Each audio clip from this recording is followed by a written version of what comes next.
90% of folks say they want to use digital to manage their health care. This is a part of that sort of expansive view of experience that we talked about earlier. It's really critical to understand that experiences means a lot more than just that time that you spend directly interacting with a clinician. This is really a slide meant for marketing, for health system marketing people, but you'd be shocked at how many health system websites aren't responsive. I mean, it's dumb. It's crazy. We've built a universe that looks and feels the same regardless of how you access it, just as you would expect from any other consumer service or provider that you buy. When you walk into health systems, you still got people who are saying, oh, social media, that's for the kids. I am not quite 48, but I'm close, and I'm not a kid. I fit into this perfectly. Social media is a place where the majority of people now are at least seeing healthcare information, and many now are seeking. You post a question, only your friends and family can see it. So we were one of the first systems in the country to dive headfirst into what we called social persuasion, which is basically social patient acquisition, where we use Facebook aggressively as paid media. Facebook's targeting tools are shockingly specific and excellent. And so we see about a 7-to-1 ROI on all of our Facebook spend at this point. We spend about 10% of our marketing budget on Facebook alone. It's a wildly effective tool to get to people. Great stat that I don't have in here, but that and is about 1.5 years old, so it's probably only gotten more at this point. So 1 out of every 5 minutes spent on mobile is spent on social. That people, that's all they do on their phones now. Ellen's doing it right now. I knew what you were doing. I know, I get it. It's really important. That's the main point. That's one of the ways that we think we can continue to maintain an advantage is by using social effectively, and Facebook really is. When I say social, what I really mean is Facebook. And Twitter's fine for a conversation. We can't get people to actually convert into customers through Twitter. We can get them through Google because they're looking for us. We can get them through Facebook because we have access to them, and we can target them very effectively. We can take our data, find all of our, we did this for Women's Heart Month. We took all of our women's heart patients for the last 2 years. If we have their email address or phone number, we can find them in Facebook. We created a custom audience in Facebook of just them. These are people who are our existing patients. Then we can take everything that we know about them in Facebook and create a lookalike audience, right? And you can slide up and down the correlation. So we looked at all of Metro Atlanta and built an audience that looked just like our women's heart patients. Then we pull our patients out because we don't need to remarket to them. And now we've got this awesome lookalike audience of people who are not our patients, and we serve a $99 women's heart screening to them over and over and over again. And we got, in that particular campaign, we had 22-to-1 ROI. It was magic. Facebook is insanely, there's so much you can do with Facebook that, that health systems aren't doing. It's wild. Anyway, where we want to get long-term with our website is a truly custom experience. Think of it this way, it's not the same thing, but it's basically the same idea, which is when you go on to Amazon, they know who you are. We want you to come to Piedmont.org, and we know who you are. And because we know who you are, we serve up information that is relevant to you. That's all building a digital relationship is about, is us consistently serving up content that is relevant to you. It keeps you engaged with us. So we've started on that with Cancer Wellness online. We call it Cancer Wellness Without Walls. So if you go to our Cancer Wellness page and click on a few things that you like, then we'll serve up content to you that is reflective of your specific needs. And the next time you come back, we know who you are.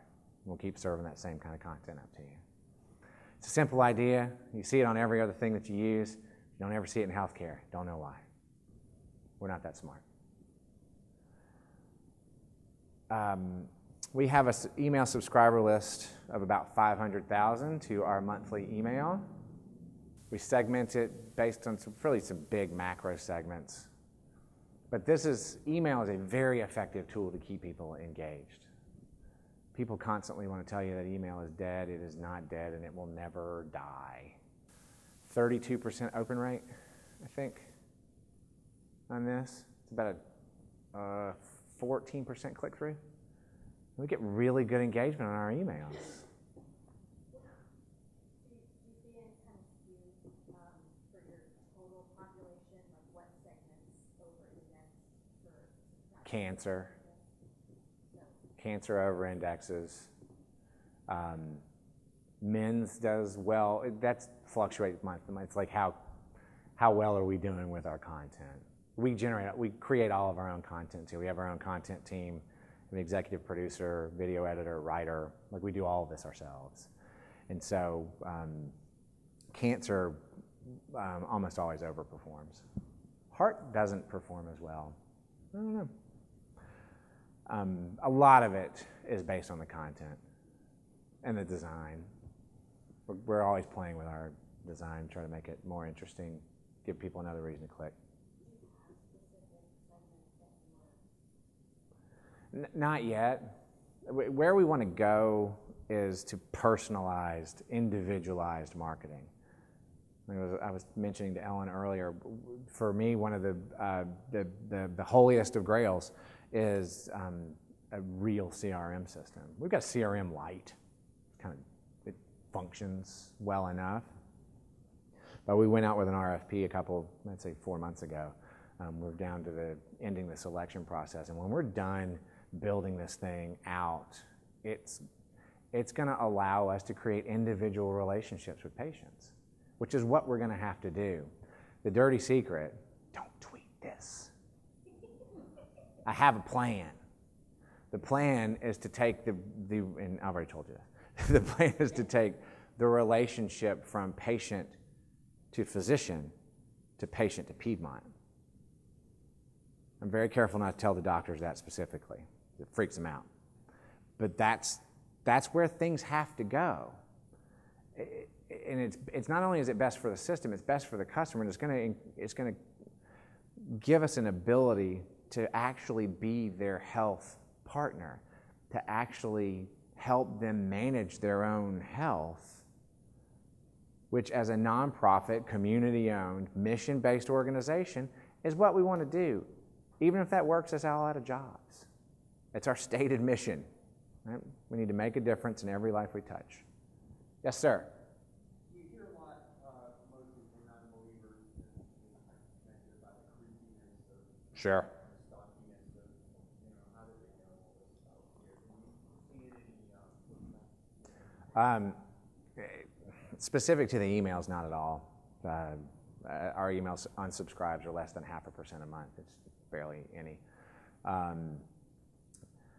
We go up. We haven't gone over that line, but as Facebook has proven again and again and again, it's important to keep going. So Facebook they'll always couch it under, oh, that was a mistake, but they're constantly going over the line just to see when people freak out, and then they go, oh, okay, that was too far. Let's take a step back. I'm comfortable with us doing that. Obviously, we're not. We're careful with people's data. We are bound by HIPAA to be extra cautious about privacy. Everybody who's getting this email agreed to get this email. We're never going to target individuals via an unsecure method with their own health information. But we can use data that we have about people to serve them better information about how to take better care of themselves.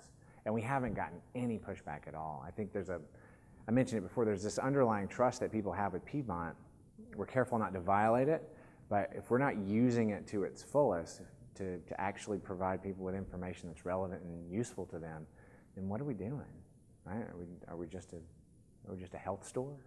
Or just a medical store? You come in, you buy your procedure, and you leave? It's a bad place for us to be long term. Yes, sir. In terms of building that relationship between the Piedmont and the patient, your friends at United are probably trying to build the same type of relationship between United and the patient. And these two streams, how do they work together or against each other? How have you seen it come to a head?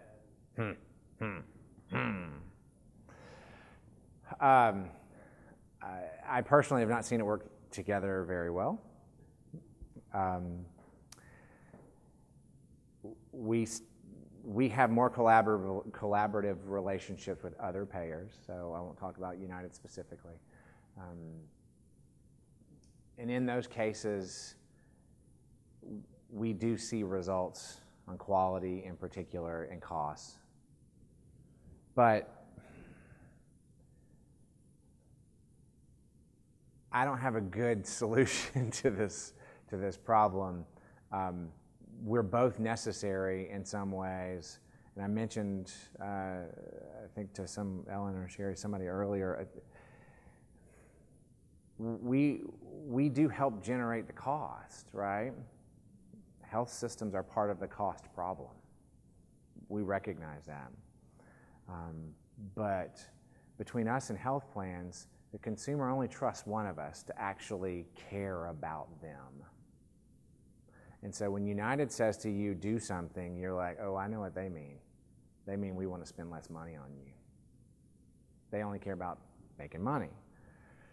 Not that we don't care about making money, but we only need to make as much as we need to invest in our future. We don't have shareholders. And so I don't know where this is all going to end up, but if there has to be closer collaboration if we're ever going to make any real difference in the cost curve. Like, we make a difference in people's lives right now, every single day. But if we're going to make this a sustainable business long term, there's going to have to be more collaboration. But how do you create that? You don't have the kinds of negotiations and relationships that we've had with payers up to now, right?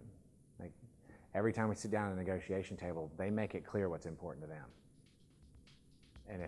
And if every member of a health plan could sit in that room, they could see it and hear it.